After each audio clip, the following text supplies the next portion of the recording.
Well, Tube. Today we have Elisha comes to Red Horse, and what a weird story this is.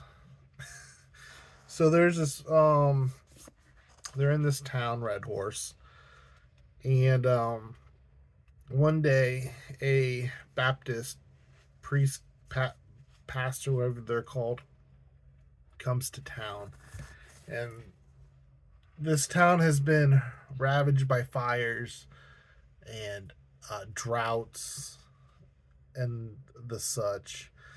And um, this man comes and he performs nothing but miracles. The rain comes, and then the grass starts growing on the side of the mountain where there was a fire, but nothing's grown for years because of the drought. And a man falls off the roof and dies, and he brings them back to life. This pastor has the ability to bring people back to life,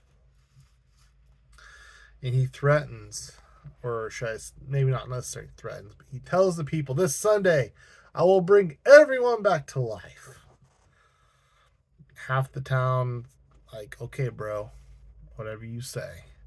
The other half's like, oh man, what's going to happen? This lady over here has been married 3 different times by 3 really rough, mean, gun-toting uh, fighters.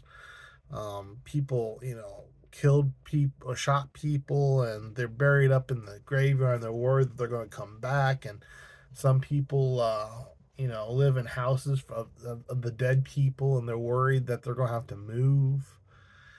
And except for our main man, he's like, are we even sure that the dude even died? The dude was a carpenter. He was building a barn, and all of a sudden the hammering stops. They go check him out, and he's laying on the ground bleeding. And the drunk of a doctor comes along and says, "This man's dead," and takes him to his morgue.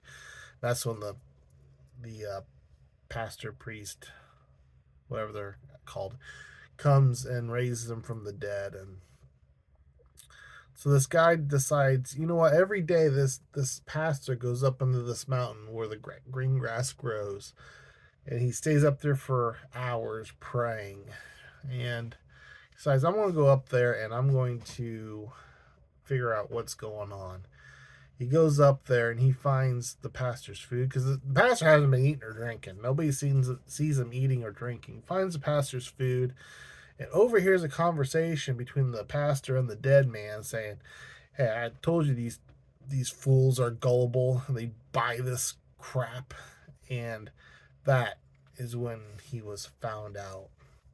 And I didn't quite understand the ending where all of a sudden they have a build a new church, um and they're,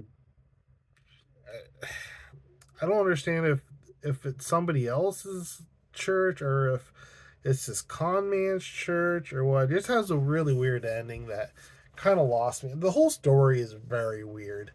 Like, I was thinking, oh, is Louis L'Amour trying to write a zombie story or something? But I don't. Not exactly my favoriteest of the stories, and probably so far my least favorite of the book.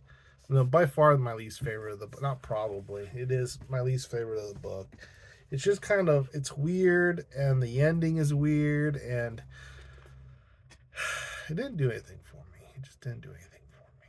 So they all can't be bangers, right? There's going to be some duds here and there. Even Louis L'Amour probably had an off day every once in a blue moon.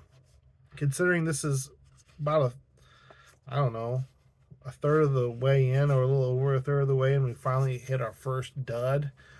That's pretty gosh darn good. But this book is a banger. So if you use my affiliate link down below, go buy this book. This story doesn't appear to be in the public domain. I didn't see any free PDFs or anything. I couldn't figure out where it was when it was published, but it's published in this book. And if you use my affiliate link down below, you can buy this book. I get a little commission, no extra cost to you, or any book for that matter. You can buy any book. You can go buy Zane Grey's collected short stories. I don't know if there is such a thing, but I'm sure there is. I'm sure he wrote short stories too. So that's it for this one, peeps. Have you read Elijah Goes to or Comes to Red Horse? Gotta say, it was a dud for me. Cheers, peeps.